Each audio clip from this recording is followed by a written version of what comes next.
I made around like 400 last year. It's just crazy. At 20 years old or 19 to 20, almost $500,000 in your first year ever doing business. Fucking crazy, dude. But then this is the funny part. When I hit rock bottom last year, when I like lost all my money, I was sitting in the shower and the old me would have just sat there being like, why me, why me? Like if you literally just fucking tell yourself and believe in yourself that nothing can actually defeat you or beat you, then you're unstoppable. Like you get one shot at this life. You don't do it, no one's gonna make your dreams come true for you. No one. I would say it comes from three things. Don't listen to your parents with certain things. 2, having a mentor. And 3, surrounding yourself with people with the same goal. You're not defined by your past, not defined by your future, not defined by how much money you have, businesses, you're defined by the impact you have on others. It all starts with why you wake up. Literally have a list of your whys and hows. So why do you wake up in the morning? Why do you eat what you eat? Why are you gonna do this today? Why? And then the next list is how. If we have goals, you can tick it off and it makes you feel accomplished before you go to bed. All right, guys, we'll keep the intro real quick on this one. We've got Caleb on the podcast again. We had him on the podcast about a year ago. If you want to hear more about his origin story, it's a real emotional episode. He's only 20 years old, crazy entrepreneur, really ambitious, made almost $500,000 in essentially his first full year of business on some really exciting things. So we'll get into the episode now. Do me a favor, if you're listening on YouTube, drop a like, subscribe to the channel if you haven't already. And if you're on an audio platform, leave a 5-star review and subscribe. We've got heaps of crazy guests coming up for 2024. So excited to get into it. Let's go. All right, ready to go. Caleb, we're back for part 2, brother. We were just saying before, I saw this on my phone yesterday. Tomorrow is literally 1 year to the day since we had you on the podcast the first time. So fucking there's a sign, man. And for anyone who hasn't seen that first episode, anyone listening, in a bit of a recap about who Caleb is, 20 years old, still blows my mind that you're 20 years old and you've done all this stuff. So a bit of recap about the things that I know you've got going on, and then you can tell me if I'm missing anything or whatnot. But so remember, all at the age of 20, you got a content agency, which was like the first thing that you've been known for, being a videographer. You did all that time with ICE and YKTR. Then you've traveled the world doing freelancing. So you've got that. You've got 2 podcasts that you run. You've got like your own mentoring program, university, teaching people how they can, quit their job, become a videographer and earn money to, travel the world and do what you do. You've also got an education company that you're working on, Way the Brain, about personal development and growth coming soon. And you launched your fashion brand, Aytichiaphobia, not too long ago, all by yourself, and you're 20 years old. Fucking mental, man. Like think about what most 20-year-olds are doing. And that's why I wanted to have you on again and just like, so you would have been 19 last time we had you on the podcast.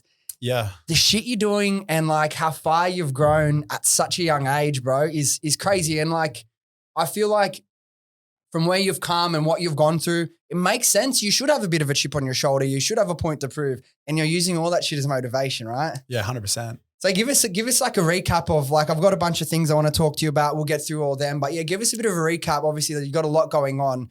I have a lot going on, but I'm 10 years older than you. I just turned 30 not too long ago. Oh, shit. It's difficult enough for me to manage, 5 or 6 different projects, let alone someone at 20. How has that experience been of going? Because and what's crazy is only a year ago when we had you on the podcast the first time, you were like a few months into doing your own thing. Like it was like maybe a year of doing your own thing since you quit. How has that adjustment been for you of having all this stuff on? And has it been, do you ever feel like, holy shit, I've spread myself too thin, or it's difficult to manage? It's fun, bro, because I feel like as a creative, like you just need to do multiple things at once. Yeah. Like for me personally, like I just can't stop moving, bro. Like if I'm doing that, I need to do this, I need to do that. Yeah. So it sort of helps me just stay creative. Mm-hmm. Because if I'm doing, let's say my university, I'm doing my university and my agency, that's like my main thing, my videography stuff. Yeah.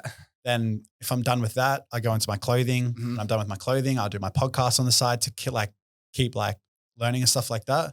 Like my goal for my podcast is like you, bro, just learn from people and just like hear other people's stories and stuff like that. Yeah. And it's aligned with Aytichiaphobia. So my goal is to have Aytichiaphobia as the clothing. I forgot to give you the merch, by the way. No. Because my goal is to have my clothing brand. You're already on a bike. What are you going to do? Have a big fucking bike, right? Yeah. Massive fucking bike. Just hold it like that.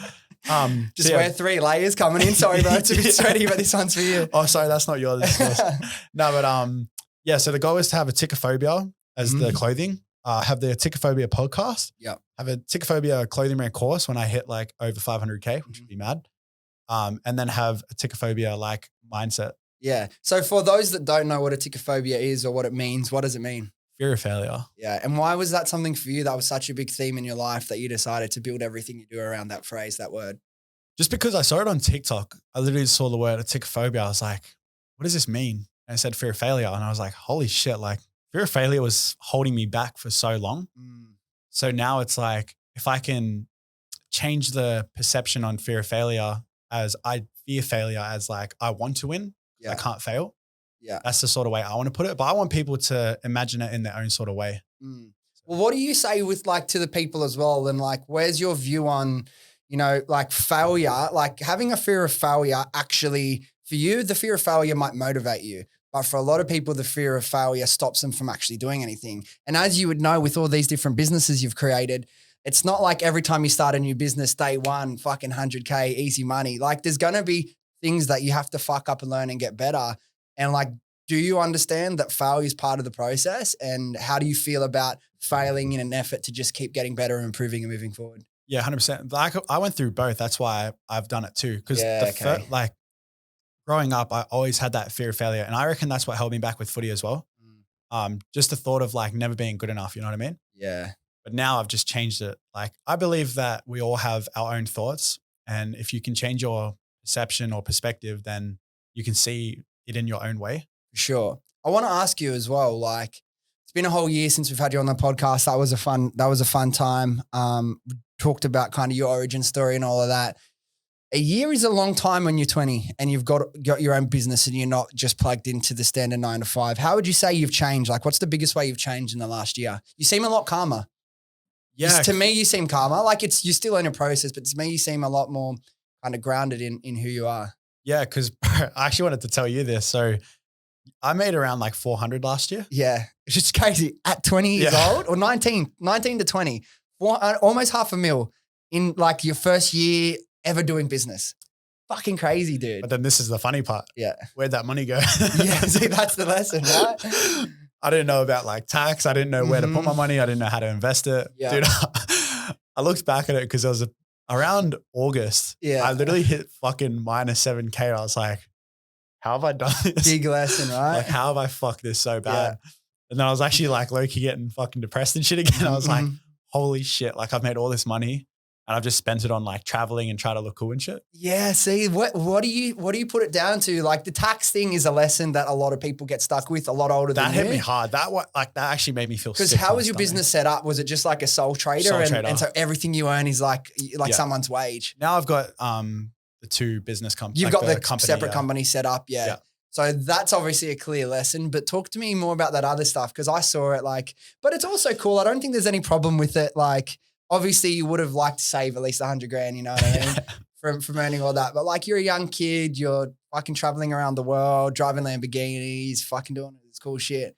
What drove you to do all that stuff? And what was the lesson in terms of, yeah, it's still cool to taste those experiences, but how would you maybe do things a little bit differently in the next chapter of your life? See, like now that I would say I learned that I don't regret anything because it was like I've lived the best life now. Like I get to do whatever I want when I want now. Yeah. Which is mad. Like if I want to travel, I can do that. If I want to meet people, I can do that. But I actually met George Janko in Miami at the start of the year. I just said hello to him. I was like, oh, fuck, bro. Like good pod with Tate. Like I actually was Tate's filmmaker. Yeah. Like a couple of days and shit. George Janko, who's that? I saw you in Notting. You knows who he is. Yeah, he's have you never heard of him? He's Logan Paul's old podcast host. Oh, really? Was he kicked out or something? Was there a bit of beef? Yeah, okay. Yeah, he's cool, bro. Yeah. He's good, eh? Yeah. Yeah. But yeah, anyway, I met him and then like I watched one of his podcasts and he was just talking about like how he just like spent his money and stuff just to live like life experiences. And Joe Rogan's talked about it, that David Beckham, like all these dudes that are rich, they've just said like they've spent so much money when they first got the money. Yeah. Just to like get that feel. Because now that I have that feel of like freedom and shit, it makes me want to work harder. Yeah. That's another drive why I do what I do too. What's that? Well, like all the businesses and stuff. Like you want to be able to live that sort of life. Yeah. Right? Like it motivates me. See, bro, I've never fucking had, I don't know what it is about me. I've never had a phase of like buying dumb shit or spending stupid money. I'm not saying that's right. I'm not saying what I've done's right either, but I had like a couple months where I'd like fucking buy Gucci shoes and like, fuck, but like for how much we're earning, I never I never did that, but still, whenever we like travel and we fly business or in a nice hotel or whatever, even me, I always, every single time. And to me, it's not the core motivator, but when I'm living and experiencing those things, and part of the reason that I work so hard, and maybe it relates something to what you're saying, is I want to have as many experiences as I can while I'm alive that not many people get to experience. 100%. Right? Yeah. It's and that comes up like both growing up with not a whole lot of money, you see that lifestyle and you think it's not even a possibility for you, right? You think I'm never going to be able to achieve that. And then when you go out on your own and you start a business or whatever and you come into your own money and you start having a taste of that, it's like, dude, you know, even though that isn't a massive motivator, you have those experiences, you buy those nice things, you surround yourself with those sorts of people and it becomes addictive, man. Yeah. And I think in balance, it can still be a really good, healthy motivator. But yeah, like definitely don't go waste all your money on that. Well, that's the thing. Like, I don't like too much materialistic things. Mm-hmm. Like the only thing I have is a Gucci wrist, like a bracelet thing. So you're spending your money on experiences, right? Yeah. But my clothing brand cost me a fuck ton, bro. Oh yeah. Let's talk about that. Let's talk about Aytichiaphobia. Yeah. So how long ago did you launch? Yeah. So I started Aytichiaphobia November last year. Yeah. So the first month I made 10 grand and I was like, fuck yeah, cool. I spent around 50,000 in total. Yeah. Let's talk about the whole process, because a lot of people that listen to this, obviously you're not like an e-com guy, you're everything. You're just I wanted to have you on because you're just some crazy, ambitious young kid. And I think there's a lot of positive, like motivational lessons in that, and lessons from things that you've openly admit you've done wrong as well. But there's a lot of people that listen to the podcast that would love to start their own brand one day, have their own e-com store, whether it be fashion, jewelry, whatever random different product. So let's talk about the whole journey. 50K investment, that shows me you back yourself, right? You're not afraid to put in that money yourself. So talk to me about fucking the whole thing. When did you get the idea? And then how do you then go, what's the first step? How do you, sampling, finding manufacturers? How did that all work? Just a quick one from me. If you've been listening to the podcast for a while, you'd know that after scaling Happy Skin Co. to over $10 million per year, I spent close to 18 months creating the Viral Brand Builder program, which teaches someone with zero experience how to launch and scale their very own e-commerce brand. With over 100 training videos and direct access to me, including one-on-one calls, you'll be guided throughout the entire process. Now, we already have a bunch of incredible results from students that are making multiple 5 and 6 figures per month. So if you want to learn how to build a business that has the potential to completely change your life, then click the link in the description and book in an application call today. Spots are limited as you'll be speaking directly to me. So hopefully I'll chat to some of you soon. But until then, let's get back to the podcast. Yeah, right. So basically the way I started was I wanted a brand that, because back in high school and stuff, I used to get bullied because like I wore shit clothes and shit.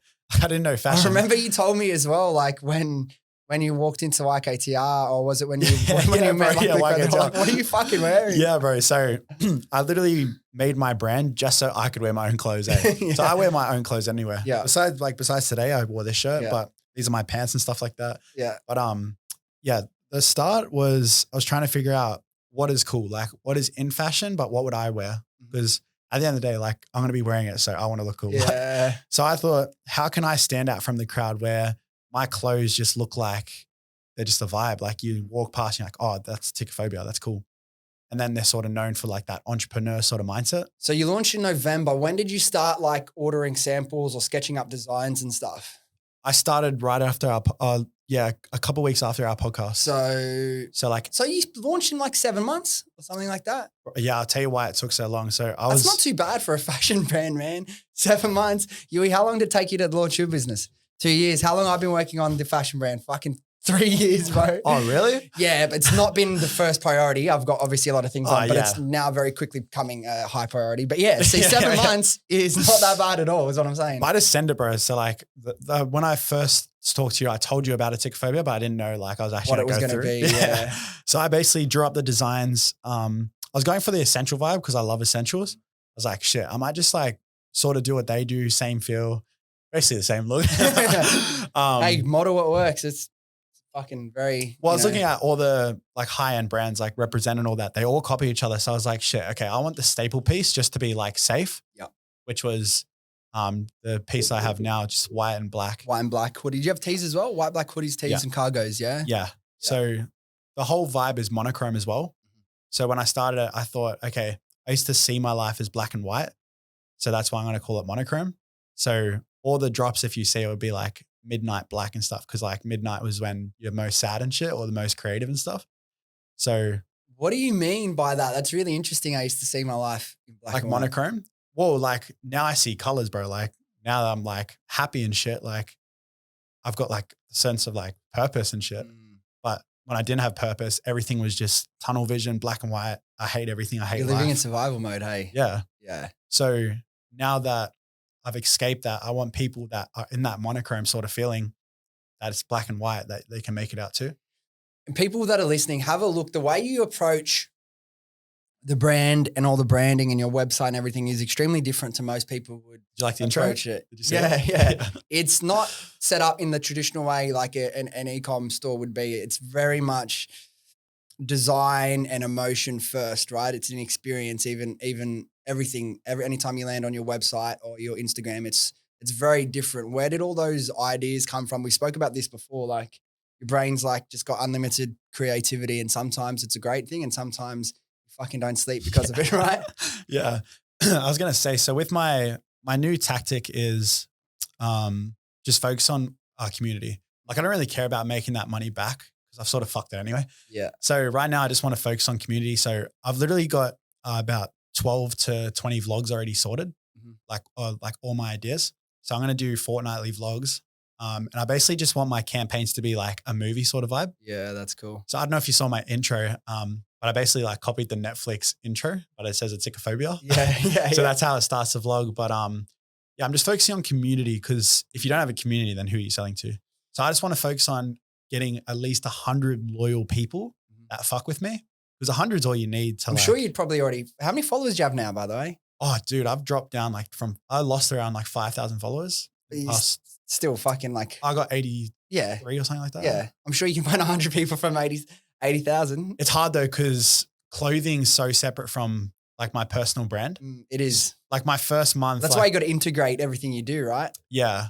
I need to figure out how to set up like my store on Instagram so people can watch my reels and just click product and shit. Yeah. I need to figure that out. Show ya. Yeah, easy. But yeah, I'm just like focusing on marketing and stuff because I've got all the ideas. I just need to execute it. Yeah. So, all right, let's rewind again for a second. So 50 grand total investments, pretty big whack. Yeah. Big, more than most people put into their startup brand. How was the sampling process? I've gone through that. I know it can be a nightmare. I've got another box of samples there. Like the reason for me why it took 3 years is because for one, it wasn't a rush, but we've gone through loads of different manufacturers. And obviously if it's a brand and you're going to be selling predominantly like hoodies and stuff, I want to launch it coming into winter. And so we wouldn't be able to hit the deadline. The manufacturers wouldn't get it. And I'm like, fuck it. I'm not launching hoodies in summer. So we'd wait. So I know how tedious that process can be if you've got really high standards and you're not going to sell anything other than fucking tip top. How long was the sampling process for you? Did they get it right pretty quickly? Did you have like an intro to your manufacturer or did you have to message a bunch of them and figure that out? I was actually going to originally start Aytichiaphobia with a girl. Why did that break down? She literally told me she wasn't invested. Like Okay. she wasn't 100% invested, Yeah. which was weird because I was paying for everything. I just wanted her to sort out the manufacturing and just like help with designs. Mhm. That's literally it. Fuck, that sounds like a pretty good deal for her. Bro, I was full offering her 20%. Yeah. Like she really had to do nothing. So she was nice enough to let me keep her manufacturer. Mhm. I had to go through 4 samples because she fucked up the first 2. Yeah. Which broke me because like my money was just fucking flying out the It's window. not cheap sampling. It's not. Samples, because I bought 2 hoodies of each color, each size for me and her because I wanted to see what it would look like on a girl. Yeah. So that just I think that cost me around 2,000 just on like the 4 samples. Crazy, right? Or the 4 times sampling. Yeah. Like, samples cost so much, dude. Like people think It's more the shipping that people don't understand. well, then that's fucking crazy. To ship like one hoodie from China is like 130 USD. Yeah. So after that, I finally got like the perfect fit, like the perfect hoodie, the perfect shirt. It feels insane. Do you guys was it all like, did you have to send them custom dimensions or did they have like different blank sizes you could choose from? I actually got Lukey to help me out and this other girl in Cronulla. Yeah. She sort of helped me out with like how to Photoshop it and stuff. Okay. Yeah. But I basically just sketched it. Like I would just measure the shirt, measure the length. I would just look on like different websites, which material was the most popular. And then, yeah, that's basically how I went through that. So what did they fuck up the first couple of times? I honestly don't know. It would have been miscommunication with the other girl. No, so like when you got him, you're like, this ain't right. What was wrong with it? Oh, when I did, I got it first go. So I was like, what the fuck? Like, okay, yeah. Sorry, yeah, I wasn't clear enough. Yeah, so when I first did it, I was just, you have to tell them exactly what you want. 100%, because there's also like a language barrier there, right? 100%. But my manufacturer is so cool, bro. She's a legend. So yeah, she sorted it out, figured it out, sent it to me. I was so happy with it. So I only got black ones at the start. And then I was like, fuck, like maybe I need white. So I ordered white and then that took another month. And then I got around July. When I was in Dubai in April, I was like, okay, fuck, I need to make my brand even cooler. So what can I do? I went all out, bro, with like, I think it was 23,000 to get these custom boxes made. That was one of the dumbest investments because I've got all these boxes sitting at home and they're too big. So like I've just splashed 25K that I can't even fit the clothes in there because it's just too big. It looks weird. I only send it if people get like over 2 items.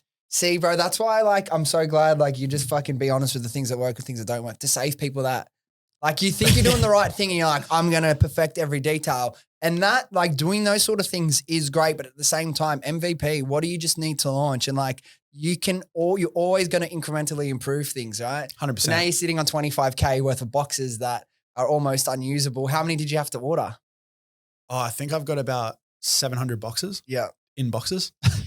How much each box, bro? Because we've been getting quotes, and I could probably do the math, but I'm not the best at math off the top of my head. But like we're getting quotes like $10 USD per box from some manufacturer for a box, Yuri. $10 per box. That's pretty crazy. Crazy, bro. That's not the one we're going to go with, obviously. No. But I know some of them are fucking. I can send you expensive. my box manufacturer. Yeah, maybe. Mine's like, I think it's like $6 USD. So like $9 Australian. Yeah, still pretty expensive though for like a shipping box. So what was the problem? Too big? It looks weird if you put a hoodie in. Yeah, I'll show you next time I come in, bro. It's just like, it's about this big. Yeah. I just wanted a bit more smaller, but they told me I shouldn't have listened to them because they're like, oh, maybe a bit bigger. I was like, oh yeah, whatever you think. But I was just more like a quick thing. I wasn't really thinking about it. You got to be really, that's like another thing. Like when you're communicating, like specific and detail orientated and make sure like a fucking 10-year-old could understand it. Yeah. Like you have to be that clear. There might be ways you can save it. If I don't know if you use like packing paper or those peanuts in like a cool way where it can like sunk into it. So it's like, oh, okay, it's not as random. It looks cool. Like when you open it up, it's got the photo of like the girl doing that. It says you're now part of the 0.1%. And it's also got Aytichiaphobia on the top. Like it's the coolest box. When you see it, you'll be like, that's fucking hectic. So what's crazy is you spend nearly as much on boxes as you did on all the clothes itself. Yeah. So if I didn't buy the boxes, I would have only spent around 25,000. Yeah, that would have been. And I would have profited 20K. Yeah. Now that I've bought the boxes, I'm like not even going to profit at this point. I'm actually going to lose. What's like, you still got a decent amount of stock left or you'll have to do another order soon? No, I've got heaps. Yeah. I sold, I don't know how much I've sold. Does it have it on Shopify? It would. I think you had like, it was like around 100K I saw recently somewhere. Oh, how much I've made? Yeah. Oh, no way. What was, I don't know. Bro. I saw a screenshot or something. See, let's talk about that as well, bro. People think they launch a brand and it's just like sells like hotcakes easily. It's not like that, eh? It's really not. I've sold 100. Yeah. That's pretty good, bro. 100. Yeah, 100 is cool. Yeah. Now, what's been the like thing about, and then we're not just talking about your brand because you do so many things, but like what's been one of the things about actually starting a brand that's surprised you the most or has challenged you the most that you didn't think maybe would be that way? Definitely how much you lose and the commitment you have to have. Massive, right? Because I was doing my university and my videography before, and you don't lose any money for that. Maybe camera gear and stuff like that, but you don't really lose as much as you do in clothing. You actually have to invest into clothing and then just hope people will buy. Yeah. And then people always ask for discounts because I got a lot of followers overseas that buy it. So like I make a lot more from them just because it's overseas. But their shipping, bro, is so much. Yeah. I'm just like, fuck, I can't give you a discount because like then I'm not going to profit. I'm and just like, giving you free shit basically. 100%. There's no point, bro. And that's the thing as well. A lot of, I know Isa spoke about this as well. Like, you know, you launch a brand, you take a risk, you invest like fucking nearly everything you have in the bank. Then all the old friends come out of the woodwork. Hey, bro, check your discount code or can I have some freebies? It's like, yeah, Like what? Like I've just invested tens of thousands of dollars, taking a big risk, and like you won't like put like $100 to support your friend's business, and like if you're spending $100, it's not like they're making $100 clean profit. Like you know what I mean? And you're giving, and they're giving you like they'll go buy any hoodie they see at fucking General Pants or whatever, and they don't even think twice. Yeah. Or they see a mate launch a business, and they're like, nah, surely I'll just wait until he sends me something for free. Yeah. That just remind me, literally all my mates, bro, besides maybe 2 have bought my stuff. That's sick. Nah, I'm fucking annoyed, bro. Have bought your stuff? Yeah, have. Only 2. Oh, I thought you said all of your mates except 2. Oh, no, sorry. Yeah, other way around. Oh, okay, yeah. This is the biggest lesson that I've learned, and this is for everyone. People will say they will buy it and they never will. So don't take people's word because it's bullshit. They're going to be like, yeah, I can't wait to support you. Oh, I'm going to buy a hoodie. You know how many people said to me like 5 minutes before I dropped Really? that they would buy? Really? And I was just looking at their name, like viewed Never my came. website, but they didn't even click on it. I was like, nah, that's fucked. Yeah. So that's my biggest lesson. Never take someone's word, no matter who it is. Like even your friends, like. So what have you done? Like obviously it seems like a lot of what you've sold has just come off the back of your own personal brand, right? Your own mostly. like organic content. Yeah. Have you done any paid ads or tried any of that stuff or? No, because I don't think I deserve to do it yet. I always rank my life on like deserving it. So if I put in the work, then I'll be like, yeah, it's time for ads. Okay. But because I'm not consistent on TikTok, I'm not consistent on Instagram, like I don't deserve to do ads. No, it's an interesting thing that you say. But in terms of just looking at it, not so much from a life point of view, from a business point of view, I would agree in the sense like until you can build like a consistent foundation and base and like build that, initial tribe of 50, 100 people that are big fans, do that first. Then like you might be able to set up some paid ads and scale that's from the beginning. Yeah. But wait till you're consistent first. Build that tribe, those advocates, those fans of your brand. No one can really create organic content like you. So it's like if you were consistently just every day waking up, how do I make cool content for Aytichiaphobia? Things will happen really quickly. But it's just up to you. Like when can you commit that time to that one thing? And that's the challenge about being spread across so many different projects. Some of them have to miss out at certain times. Yeah, I can definitely do it, bro. Like now I've like started to allocate my time a lot more effective because it's 24 hours in a day. I probably sleep like 4 hours still. So like there's enough time to get everything done. So what does an average week look like for you? Average week? Like how many days you're on what business and like, yes, like what's it actually look like? It's all over the place really. Like it's not organized as much as I want it to be. If I had a girlfriend or if I had like a girl that could organize my shit, bro, it'd be hectic. Even a dude, like just someone to like keep me in line. Yeah. Because I've just got so much going on that I sort of like bounce around. But my week right now, just wake up, train, and then just film and then like have my one-on-one calls. If I have a client, I have to do my client.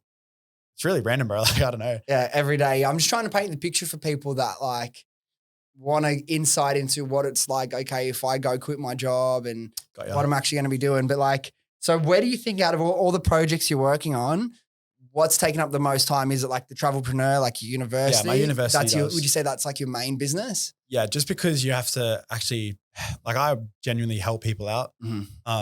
Like this year, for example, like I've got a group chat with all the students. They're starting to make the money now, which is the cool part. Because then they're like, oh, wow, like this was the best investment.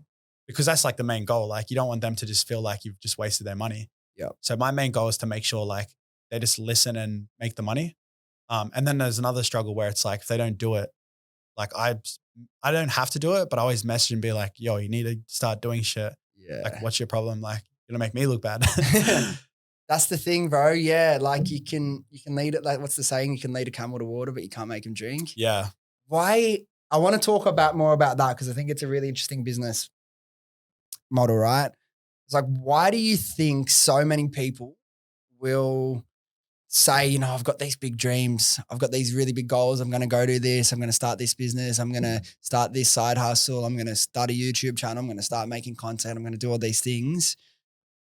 But they don't. Like, what is it that stops people? From your point of view, everyone will have a different opinion. But what is it from your point of view that just stop people from actually taking action?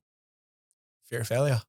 No, I would say, like I was telling this guy before, I only believe some people have the entrepreneur mindset. Because if you don't have like that risk-taking mindset, then you just can't do it. Risk-taking mindset, but also as well, even though it's weird, right? Everyone has their own set of insecurities, their own things that, their own chip on their shoulder for whatever different reason. Like nearly every ambitious person, that drive came out of an insecurity or a lack of at some point earlier in their life. So it's like, if you're insecure about something, whether it be conscious or subconscious, or like you don't feel like you're not enough, like, isn't that a fucking reason? For me, anyway, this is how I always responded. If I ever felt down or not enough or not good enough in whatever way, I'll be like, I'll show everyone. Yeah. You know what I mean? It's weird because we should get someone on that like genuinely is stuck. Yeah. Because for us, we're like, just do it. Like, just do it. Yeah. If you really, that's the thing. Like sometimes it's got to be annoying savage. because it's like, it's really fucking easy. Like you just got to do it. You just got to do it. But for us, our mindset's so different to theirs. Like I talk to my mates at work, like a trade and stuff. Like they're happy doing that. But then my other mate, he's been talking about starting a YouTube channel for 10 years, bro. I've known him since I was like 7 or whatever. And he's just like, oh man, I want to do a YouTube channel. I want to do pranks and stuff. I'm like, okay, cool, do it. Never did it. I'm a videographer now, bro. I can teach you how to edit, film. Still hasn't done it. Talked about it like 4 weeks ago at his birthday. I'm like, bro, I don't even want to hear it anymore. Like, exactly, right? I just want like, to what see can it. you do? Yeah. Like, dude, if you fucking actually started 10 years ago, even if you were shit for the first 5 years, you would have learned so much. You would have got so much better. He could be fucking doing YouTube full time by now. What would you say what your advice would be? Dude, I really don't know. It's really hard. No, it's not advice in terms of like why people don't do it. I can't comprehend it. And I've had to understand that this is why I'm very grateful to be me. And I'm very grateful to have the mind that I have. And I'm looking for ways to understand different people that aren't wired the same as me to find out how to motivate them. I think deep down, like everyone has a motivation in them big enough to do it. I think fear of failure is a big one. I think fear of judgment is another one. I think a lot of people blow up. They don't like, to me, okay, if I'm going to take a risk, right? The way I look at it, and I don't know if anyone listening, if you're kind of stuck, if this will make them see it in a different way or not. But if I look at like, okay, I'm going to work my whole life going to this 9 to 5, whether it be some office job or a trade. I do all that, then that's 60% of your week done. You get home, you're tired, you can't be bothered to do anything. You got you save up, you get a mortgage, you do all that. You get 2 days of the week to enjoy yourself, 2.5 really, because Sunday afternoon you start getting depressed because you got to wake up and go to work every day for the next week. People will think that's the safe option when by the time they've paid their bills, they've paid their rent, they've paid their mortgage, they're probably saving a couple $100 in their bank account anyway. How is that whereas take a risk, start your business, do it on the side. If it fails, what are you going to do? You go back and get another job. They always blow up that failure, what it's going to look like different to them. And it stops them from doing it. Now it's different if you're 35 and you have 2 young kids, but I still think it's like. I don't think it's different. I think you can still do the it. way you approach it is different, but it's no different at all. What sort of example do you want to set for your kids to not chase your dreams, to never take risks, to play it safe, to be stuck in the system for your whole life? So to me, it's like if you can break it down like that and you say, okay, what's the best case scenario? That's like the dream outcome, the dream vision for your life. Isn't that enough to, help motivate you? And then, okay, from where you are right now, it's probably not that high. You probably ain't that happy if you're feeling stuck, right? What's the worst case scenario? You go back like 1 or 2 steps, but you can go forward 1,000. Like, you just have to do it, and you have to figure out a way. If you're a little bit like more risk adverse, do it in a way where you don't quit your job. Like you do a side hustle, you shoot weddings on weekends, or you do videography, whatever it may be for you, just start. Yeah, 100%. To me, it's like, otherwise you'll never have it. Like you get one shot at this life. Yeah. You don't do it. No one's going to make your dreams come true for you. No one. And whether you want to play it safe and, avoid judgment or whatever, like people all the time, like a big part of like what's working really well in ecom, obviously there's a number of things, but like something that's been a trend, as you would see with you said, how good's all these content? Organic content for ecom brands from, 2023, 2024 has been massive. Like not just like product-based stuff. Yeah, that's really cool. But the stuff that's working really well in terms of organic content and in ads is founder-focused content, whether it just be the founder speaking about, hey, this is our, after payday sale, this is what we're doing, or it's a more behind the scenes thing like you and stuff. That's what's working so bad. And I'll be telling people if they've got the right sort of business and the right sort of niche, just go, you putting your face to it would really, really perform really well. And they will do it. We'll have that conversation. We'll speak a month or 2 months later and they haven't done it. And I said, what's the worst that can happen? You post a video, it doesn't perform well. All that means is not many people see it. Yeah, but people need to understand if you jump on a skateboard, you're not going to learn how to ollie straight away. Like you can't go into a gym and get shredded straight away. Like it takes time. I feel like I would say it comes from three things. And these are my three things I tell my students. Don't listen to your parents with certain things because parents are the ones that are 100%. Well, it's and true. I love my parents and I love my mum, but if I listened to her, I wouldn't have taken any of these risks. Because they just love you Got and a it's for safety. different mindset, bro. They grew up in a different time as well. Yeah. But it's a safety net too. Safety net, yep. They don't understand, especially my students, bro. Like I tell them, you're going to make thousands from video. No, what, how? Mm-hmm. Like I only know how to like fucking build houses and shit. Like no, like there's money to be made. Like money's being printed right now as we're talking. Yep. So number one, don't listen to your parents. And I understand that as well. They have the best for you, but it's like if you want the same life as your parents, listen to them. If you want something different, obviously you've got to do things differently. And that's fine. 100%. Yeah. So I'd say one, listen to your parents. Two, having a mentor. I believe having a mentor will sort of give you the confidence and guide. Like my mentors have been my school teacher, Ice, Luke Belmar, and now my mentor is more just like me teaching myself, like honestly. So it's always, life is just my mentor right now. So I believe if you learn from someone and just get to talk to someone, it's that could be a safety net where it's like, shit, like I have this guy and I don't feel alone because it does get lonely. Massively. Like going and starting your own thing, whether it's just you or you have a business partner, regardless, it's fucking lonely. And it's scary when you're doing it for the first time and your parents or your friends haven't done this before. So having people around you to guide you through that have done that, massive cheat code because it cuts down, you'll learn in 6 months what will take you 6 years. 100%. Like think about how much you changed when you spent whatever a month or whatever it was with Luke Elmer. Crazy, dude, right? You came back a different person. I literally did, yeah. What messages stands out from you? I know there would have been heaps, but is there anything, messages or things he said to you that like have changed the way you think since that point? Dude, a lot. That guy's a smart motherfucker. Eh? Really smart, eh? Like I watch his content and I'm like, fuck, he's just like, to be back in that room with him, like it'd be nice to get like a refresh, Yeah. But before I met him, I was docile, like I just felt lost, bro. Like, I don't know how to explain it. A little bit of a puppy dog, bro. You're like 18 or I actually felt like I was on strings getting controlled and shit. Yeah. Like, it's crazy. Like, the amount of shit, like, he opened me up more than just my mindset. Like, he opens me up to, like, how everything works in life. It sort of fucked me up, too. I was like, shit, it's like he's sad. Yeah. But that experience, because you even obviously, like, spent time, like, with the Tates and stuff. And I was rewatching some of the videos and the clips of them giving you advice, Luke, and them giving you advice. And it's like, dude, like you were such a baby then compared to even now. Like you would have been learning, some people hate them, some people love them, whatever, but you would have been learning and growing up and like fucking from just this kid from Blacktown area, like from Western Sydney and hearing all this stuff for the first time, like you would have been just spinning, I imagine. Dude, I don't know how to explain it. Like I was getting told like biohacking with the body. I was learning how to like the world works, how money works, how to talk, like tone of voice, how to dress, how to read a room. Like this dude taught me like a lot of shit. And the main thing I took away would be, I'll say two things. I've said it before. You're not defined by your past nor your future.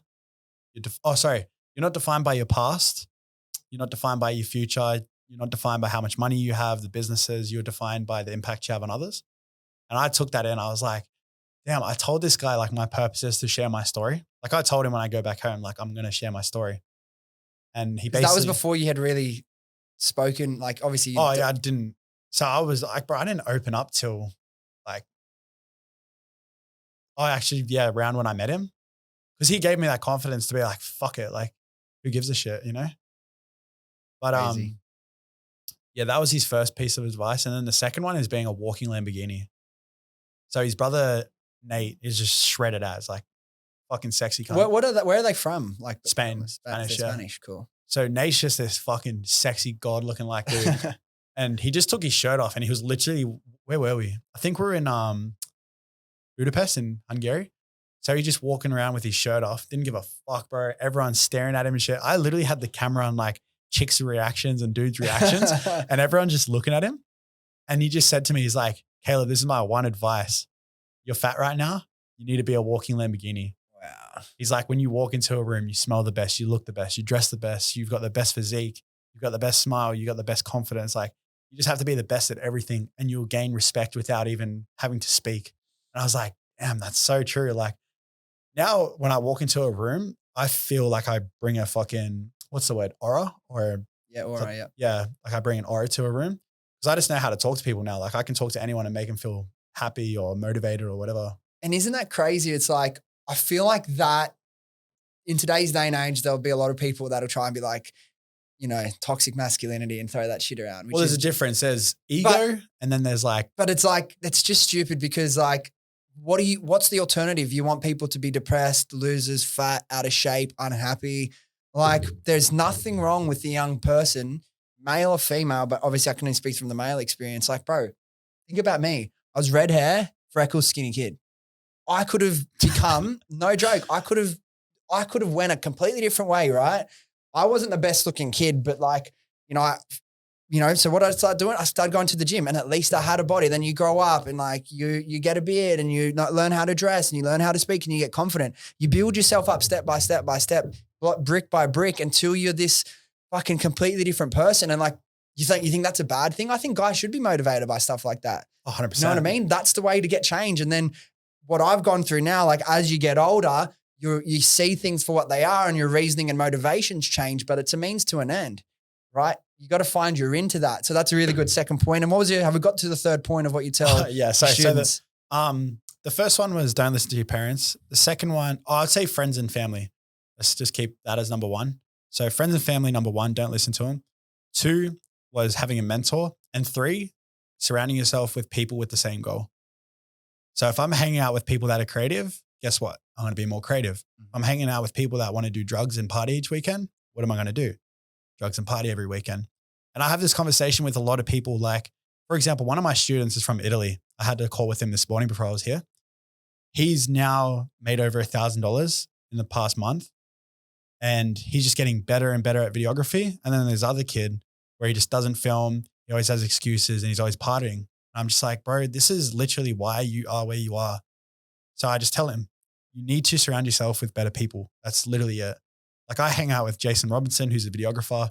Or I hang out with him nearly every day. We just film, talk. When he's making that content hype house, I'm telling you, he's got to make it happen. No, I don't think he'll do it. I've got other mates that I could probably get a house at, but bro, I don't know. I'm the only kid that I swear will just fucking do it. Like I don't give a shit. We were talking yesterday on the phone when we were organizing this, like, what's the thought? Because I saw that story, and then I didn't really think of it. You mentioned yesterday.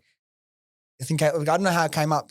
Caleb, like might be moving to Melbourne. I'm like, fuck, I better get him to come in before he goes. What's the thought of like going and investing in this really nice place in Melbourne potentially? Like, oh no, sorry, but I was talking shit about that. Okay, I was like, here we go. He's like, oh Dylan, I'm spending all my money. I'm going to spend 10 grand a month on this fucking penthouse in Melbourne. Sometimes you got to do things to get some girls, you know? Okay. See, that's it. Sometimes I'm like, wow, you're only 20. And sometimes I'm like, yeah, you're 20. Yeah. I know. Fair enough, bro. Fuck. I can't believe it. Bro, 20. You know how many people have asked me about that? Hey, you got me to get you in today. So that's all that matters. As long as I've like people invested into my life, I'm happy, man. Yeah. So one thing though, we talk about, that building blocks to become a better person. And now you feel like you've obviously learned to, speak and hold yourself in a room a lot better. Talk to me about the journey of coming out of your shell, finding your voice, walking up, shoulders back. Because when you first, even before the Luke Belmer trip and everything, like from what I've seen and what I've heard talking to you and Ice and whatnot, when you first walked into YKTR, you were proper shy. I wish I met you before I met Luke, bro. I really did. You can ask my mate, Mitch Costa. He's actually from the area as well. Mm-hmm. And he was like, I was his videographer and he saw me. I'm building Way of the Brain with him. Yeah. But he saw me before. Yeah, then, I would know a lot of people that know him for sure. Dude, I come back and I was just, he knows George. Oh yeah, Georgie Fabs. Yeah. So I when I first saw him, Like he was sort of teaching me a couple of things, trying to teach me like the mindset and stuff. I come back from Luke Belmar and I was a complete different person. I was teaching him things and he was like, holy shit. So that's why we're going to do Way of the Brain as well, just because he's like known me from back then. And he's like very educated too.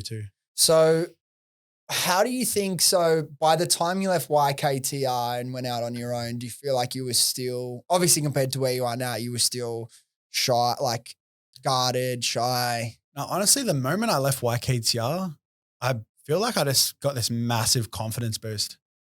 I think because I would watch Simi a lot because he had a lot of confidence and ego. That can't ooze his aura, talk about, you know what I mean? Because like when I was like in the phase of trying to leave, like Simi would tell me, he's like, bro, you need to be a sword. Like your camera is a sword. I'm like, what are you talking about? And he's so like, philosophical, huh? Yeah. But you know, Simi, he's like, fuck, he's like being serious, but he's fucking around. Nah, he's hilarious, but he actually means what he says in weird ways. So his quote was, he just called me because I was like upset on the train, bro. And he's like, Caleb, your camera is a sword. Like you need to slash it. Like you need to use it as your like tool. And I was like, damn, you're right. So when I left, I felt like I sort of took away from all the boys into my own personality. So I got Ice's ego. I took Jordan's like confidence. I took like Jackson's reading in the room. Like just like I took all the boys in like certain parts and I just put it into my own body. Yeah. I don't know how to explain it. It sounds weird, but in my head it makes sense. Fair. But yeah, I just left, bro, and I just felt confident as, started talking to chicks easy, So were you more like, you were more like shy or reserved when it come to like girls and stuff, like through like your teenage years prior to that? No, not really. It was more, bro, at YKTL was weird because those boys were so like high on egos, like their egos were up here. It sort of made me feel like I wasn't as high as them just because they were playing NRL. They achieved more than me. But they're just so much older, bro. Of and course, they're older, it's natural. yeah. It's natural. Like they're literally way older. Yeah. Like 50, 40. No, no, but yeah. So like I took away from that. Like I think Simi said it. When I first joined after like 2 weeks or 3 weeks, he's like, you're a good looking kid, man. Too bad you're not confident though. I sort of took that as like a dig, but it was like something I needed to work on. For sure. So what's your advice to people? Like if you get you're mentoring these people to, you know, do what you've done, like how do they become more confident? How do they, you know, start working towards creating their own freedom? It all starts with why you wake up. Like literally have a list of your whys and hows. So why do you wake up in the morning? Why do you eat what you eat? Why are you going to do this today? Why? And then the next list is how. How are you going to do it? How are you going to wake up? How are you going to dress? How are you going to do this? Because you look at it and you're like, oh, wow, like it's actually not that hard to achieve. Because I feel like I'll talk about men because I don't really know how women think. But for a man, if we have goals and like I feel like women are the same. If we have goals, you can tick it off and it makes you feel accomplished before you go to bed. So that's why I can't sleep because like if I haven't ticked off everything, then. Yeah, I was going to ask you, how have you been sleeping recently? 2-3 days ago, I had like 2 days or even 3 days no sleep. I've been pumping Red Bulls, eh?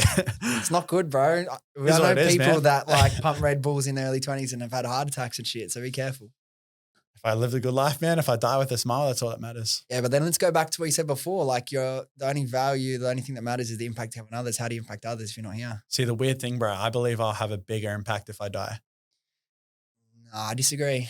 The reason why, bro, I believe Kobe wouldn't have been, like he was like insane. Like he was a beast, but when he died, it impacted me, bro. I didn't even know the dude. I felt like I lost a mate. Yeah. I was in LA when he died and like the whole city was fucking. Yeah. It was on Australia Day, I'm pretty sure. Yeah. It was on Australia Day. But see how it had such an impact? But he's Kobe, like become Kobe. And then when we're in your 40s or 50s, then we can That's my goal. Yeah. Like I looked up to XXXTentacion my whole life. Does he got shot or something? Yeah. He's the rapper. Bro, he was so intelligent, bro. Like he talks about how to open your third eye up and stuff. Like he was into that real spiritual shit, bro. Man. That's a whole other thing, man. The world is a crazy place, man. I don't know what like comes up on you're on Twitter? No, I'm not. X or whatever it's called. My phone time's like 3 hours now, bro. I'm like, that's good. That's why I'm probably Cut happy. down heaps. Yeah. That's why you're happier. Yeah, just never on my phone. Yeah, no, I've been on my phone a lot less actually lately as well. I just have not fucking had time. Back to Travelpreneur. So like obviously there's a whole program and like the calls and stuff that are involved, but like high level, if someone's listening and like they already have a camera and they wanted to do something. So like, what's the high level process of like, okay, how do you start? Obviously there's the whole mindset piece, but what's the actual process for someone that wants to like even just start making extra money, one shoot a weekend or one shoot a fortnight, then build that? How can people get started with videography? It's honestly not hard, bro. Like my simple way of doing it is just film as much as you can, create like spec ads, which is basically like a fake commercial. Like let's just say I grab this bottle of water. We make a commercial for this water, then we can send it to other brands. Like, yeah, look at this. Yeah, like this is what I've done. Because people want to visually see it. Like if I sent you, like let's just say Happy Co, it's like if you get to see the product, if you get to see the video of my work, then you'll be like, oh shit, dude, that's mad. That's like really I want to work good. with you. So creating spec ads is very important. You can literally go on Google Maps. This is what I used to do. I used to go on Google Maps and I'd write a list of all my local cafes. I'd look up things I wanted to do like go-karting and stuff. And I'll just message all of them, email them. And the simple term is if you message 10 people a day, let's just start with 10 people, 5 times a week. How many people is that? 50. Exactly. Out of 50 people, surely there's going to be at least 3 clients that say yes. So when my students tell me, oh, I'm not making enough money, blah, blah, blah, it's like, okay, I've told you what to do. Just do it. How many people have you messaged? Oh, I haven't had time. Cool. You don't want it bad enough. Like it's actually so easy to do anything really. Yeah. We had the boys on from Bay Juice like a month ago or something like that. They're like, you drink it before you drink alcohol. It's like a hangover prevention drink. And they had like a contact or a mentor that had done really well in terms of getting like stocked in all these stores. And they go to him, he goes like, oh, like, can you, just give us a bit of a plug-in intro us to, just 100 stores or 200 stores just to help us get the momentum going. And he goes, how many are you, how many like shops you walking up to and approaching a week? They go, probably about maybe 10 a day, 50, like do 200 a week and then come talk to me. And they do 200 a week. I don't know if this 200 a week or month, whatever, I might be fucking up the time periods, but go from 50 to 200 and then come talk to me and I'll intro you. By the time they go up to 200 a week, they don't need to then go and ask them for the advice because that's all that you need to actually increase your output. And it's a numbers game. It's a numbers game. And that's what, like, in terms of sales, right? Some really good sales advice or sales videos that I've seen. It's like, because I've done cold calling before. I've done all that. Like, and I think this is what fucks with people. Not just that I'm a master salesperson. It's like, if you approach every call and think that your goal is to close every call, every time you don't close a call, you're going to beat yourself up. You're going to feel shit. And then eventually you're not going to want to pick up the phone and call anyone else. Also, it ruins a fan base too. That's what I believe. For sure. But if you just have the call and you do your best, you listen to them, you figure out how you can help them, you present that to them in the best way, you do all that. And if it's not for them, it's not for them. The goal is to find out, is this for them or not? Because if you have, 20 people on your list, there's going to be 5, 6, 7, 8, 9, 10, 12 that say yes anyway. So you just have to get through them enough to find them. And if someone says no and you've done your best, you've done your best. The goal isn't to try and close every single person. It's just to find the people that are right for what you can help them with. And that's a big thing. And I didn't know that when I was doing like sales and like, fuck, it's good to do cold calling is like, if you want to be an entrepreneur, go to a year or two of sales. It's a good start. It sucks. Yeah. But that's why it's good, because it shows you learn a lot. But it's like, I wish I knew that back then. And I did to an extent, but it's like, you still have that bit of ego. You want to be fucking, closing everyone, doing really good. But it's like, same thing with like people that are reaching out to influencers, right? Or reaching out to, publications to write a story on their brand. It's a numbers game. You just have to put the output out. You do that consistently. And at the same time, okay, if you're not getting the amount of responses you want, play around with your messaging, play around with the way you structure things, play around with what you're sending. If you keep trying to do that better and you just keep the output up, you will be successful, guaranteed. Yeah. But if people get discouraged to keep going from that point because of fear of failure, judgment, I'm not good enough, can't be bothered, I don't know what to do, and they stop. But it's all an output game. It is. You tripping out looking at the back wall? No, I was just thinking like, I see life as a video game. Like if you see life, like me personally, I used to play GTA and NBA 2K a lot. And when I play life, it's just like more fun. Like you see numbers go up, you see your character develop, you can change the character, how he looks and stuff. I'm making a video on that, by the way, for like Aytichiaphobia. What's that? So my marketing campaign will be like 2 guys playing like a game, Cool. and then it goes into like real life video game. Yeah, that's sick. Speaking of making that, like, I wanted to talk to you a bit about making your doco because that wasn't released last time. Talk to me about that whole process, man. Was that like therapeutic for you? Was it cathartic? How Oh, did you feel dude. doing that? Because it was a big amount of your life for a long time, right? I took out a lot of like sad shit at the start. I was gonna put it in, but I was like, maybe it's just too deep. Dude, it even was fucking tough just the stuff you did put in the watch, man. So much. I had a lot of people in tears, which is cool. Yeah, it was crazy, bro. It was my goal. Yeah, it was tough to watch in like, not in a bad way, just in like the pain was so I felt like fucking clear. I felt my goal was to make sure people could put themselves in my position, but in their own perspective on their life, on how they went through that sort of like same sort of thing. Because I believe we all go through the same traumas. Like your trauma could be a spider dying, mine could be my dog dying. It's the same thing at the end of the day. One's worse than other, but still the same. And the thing is, some traumas are really big, right? And they're really obvious ones. But at times, like if we talk about like this is like stuff that people do, people doing your shadow work or healing your inner child trauma, a lot of the times when you get to the root cause of that issue, it actually was a rather small thing, but it triggered something in you and then it just kept spiraling until like you act in this certain way. And then it's 10, 15 years later and you realize, oh, it was because this person rejected you and you couldn't give a fuck about this person anymore. Like you don't even know them anymore, but you still live your way fearing these things because of how that one person made you feel. Yeah. So it's a good point. Like, yeah. Yeah, bro, it's weird because like I can't even remember my past anymore. I don't know if it's a good thing or a bad thing, but I think you blocked a lot of it out. I've just blocked it. Like I don't even give a fuck. I feel like you can basically start a new chapter and like basically reset your game of life. So I believe like I've wiped up my whole past. Like obviously if I go deep enough, I can remember.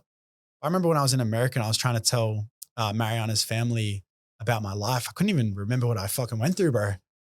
Isn't that crazy, right? I think that's a very normal, like. Well, my question to you actually, do you think as humans we heal or wait, no, sorry. Let me ask it cooler for TikTok.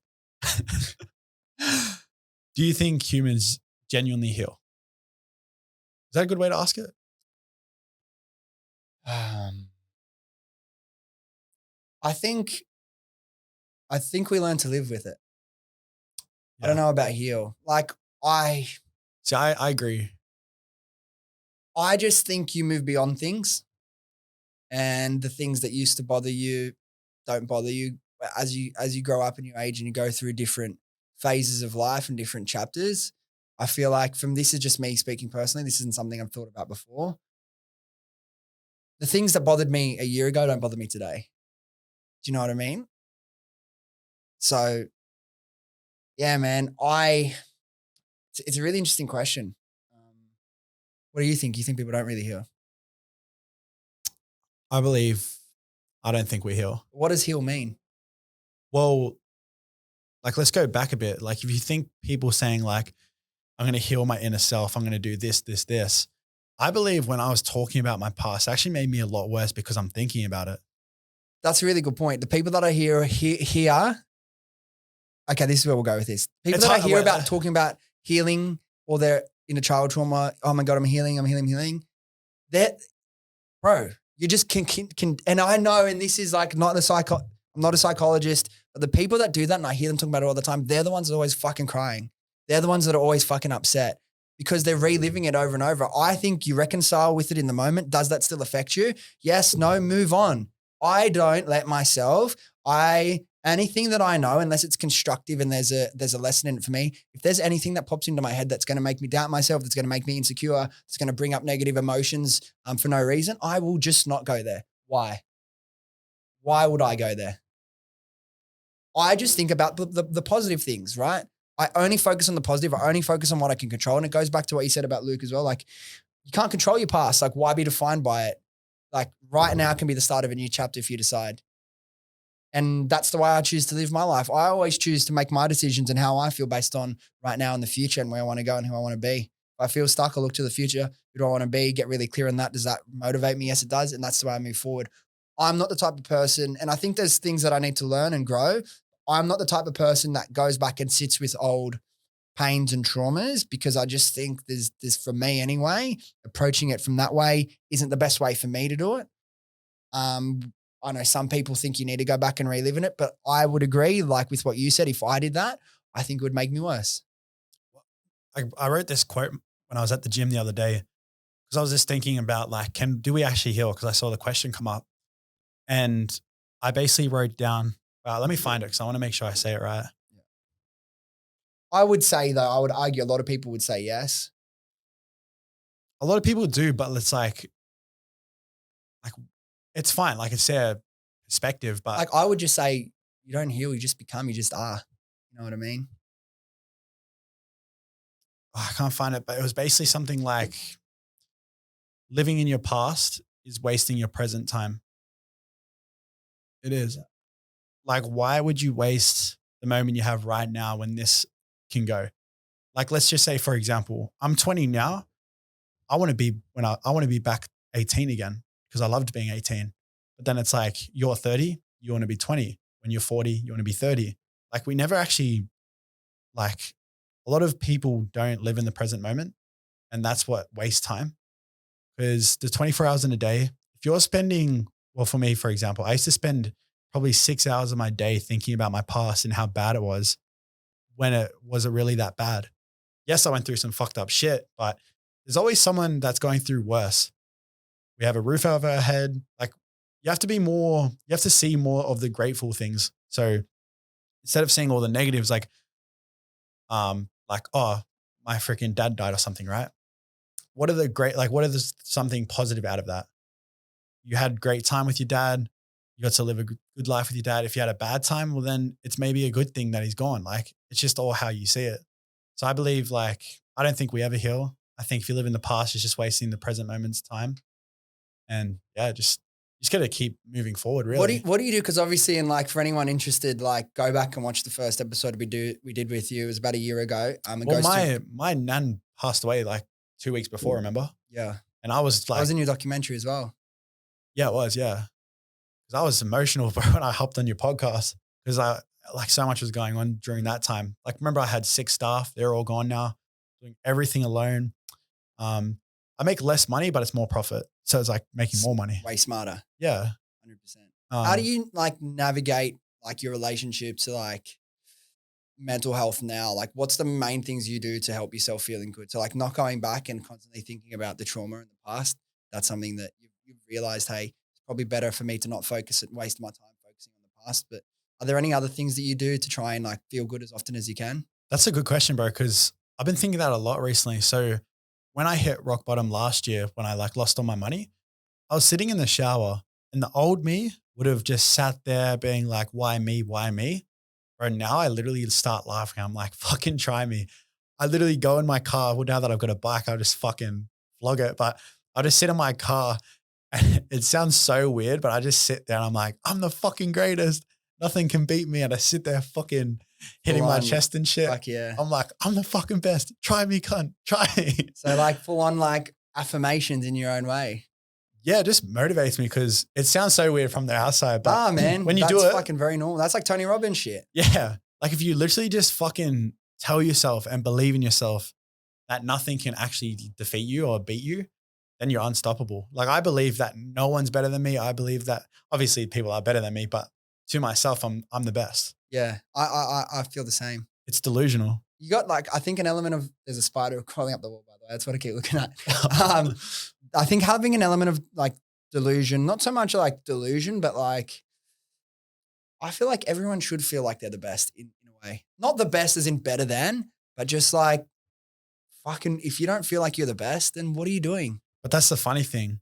Why is loving yourself or why is having an ego delusional? Now let's say you should love yourself. No, that's too much.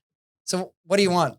Don't fucking listen. Just to me, fucking pump up yourself, feel good, don't doubt yourself. There's way less negatives.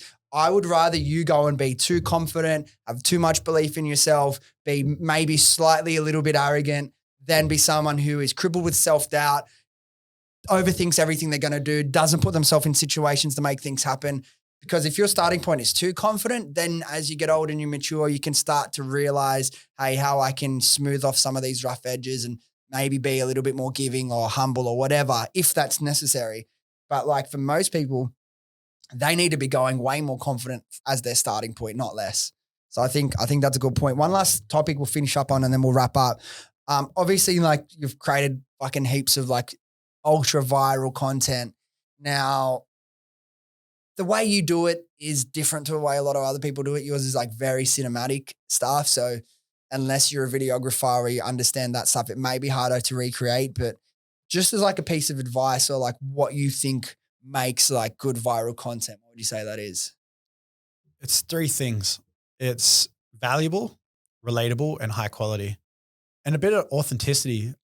I know for a fact, I'm really good at like knowing what goes off on YouTube and Instagram. I'm telling you right now, if you're authentic in 2024 and beyond, a lot more people are going to start watching that.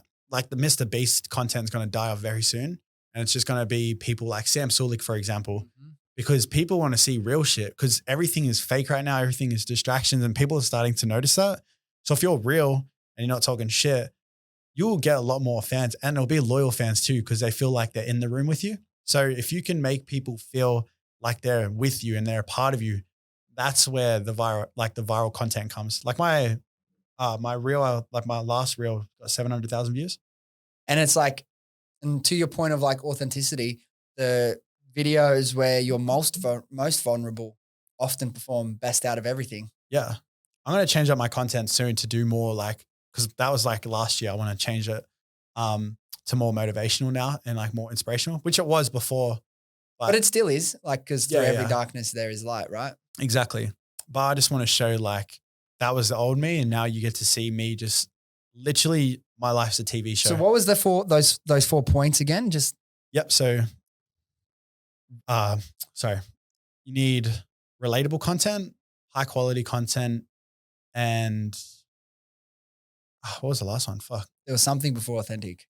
We literally said it. It's already in the podcast, but I just wanted to recap. Oh, sorry. No, I know. I literally said, oh yeah, valuable, relatable, high quality, and authenticity. Valuable, relatable, yeah, high quality. So literally, I normally just say the three things. That's the fucking That's your game plan, right? So basically, when I tell my students, like I've got my students from like 0 followers to 40K and stuff like that, and all I tell them is valuable, relatable, high quality. You need 2 of the 3 things because not everything's going to be valuable, but it might be relatable and high quality. As long as you got high quality in there, that's already one ticked off. Now you just need to figure out is it going to be valuable or relatable. A lot of people, I would say, I think that's what set the high quality part sets you apart. But a lot of content that goes viral these days isn't even high quality. But iPhone's high quality. Yeah. It's 4K. Yeah. But I mean, like the way that you do, all your videos look like a movie. Some, yeah. I would agree. It's pretty fucking high quality. Like people go and look at Kayla's Instagram. It's not like a normal person's Instagram. Yeah. I do. It's all about like, I had this conversation with my student actually. He was saying like, he wants to do content like me, but he's like, oh, I don't do enough cool shit. Do cool shit then. Like I didn't start with Lambos and stuff. I started jumping off cliffs. And jumping off cliffs actually got me so much work. You got onto the news from jumping off cliffs. Bro, that cliff jump video got me on the news. It's got me with Luke Belmar. It got me with YKTR. That's mental. So it's like everything's for free, really. And did you know that was going to blow up like that before you did it? The news? Just that video. Just the cliff jumping video? See, in my head, I always know deep down what's going to go viral or not. I don't know why. Was that your first viral video though? Yeah, it was. Yeah. Crazy. And it was like millions of views. Yeah. Just because I know, I think it's on 5.7 mil or whatever. Yeah. 5.7. I just know in my head, like, what would I want to watch? Because I used to consume a lot of content. Now it's like, I don't even need to consume it because I know what people want to see. Like if I want to see it, people want to see it. Especially a 20-year-old. Yeah. Like let's just say. I think those 4 pillars, man, is like all people need to know. Yeah, that's all you need. That's all you need to know. Create content like that, give them at least 2 or 3 out of the 4 and you're fucking laughing. I was going to say with Luke Belmar's content, look at all these YouTube videos. The 2 most highest videos were mine. All the rest below a mil. Can't even hit a mil. Wow. So what would you say were the pillars that were in there? Obviously high quality, valuable. It was just, bro, didn't you see the content? It was just fucking valuable. Like he's got a mad editor now. I know him. He's a sick cunt, but it's somewhat valuable, but sometimes too much is too much. Sometimes you just need it to be real. Like our eyes can only see so much at once. If you can just, and especially normal people, not normal people, but like people that don't really watch content, they just want simple shit. So if you can just see something simple, but they get valuable, high quality and relatable out of it, that's all you need. So I love that, bro. Yeah. We'll wrap up, but what's next with you? What's this year look like? You said you're going to have potentially an MMA fight later in the year. What's some of your goals and things you're working on for this year?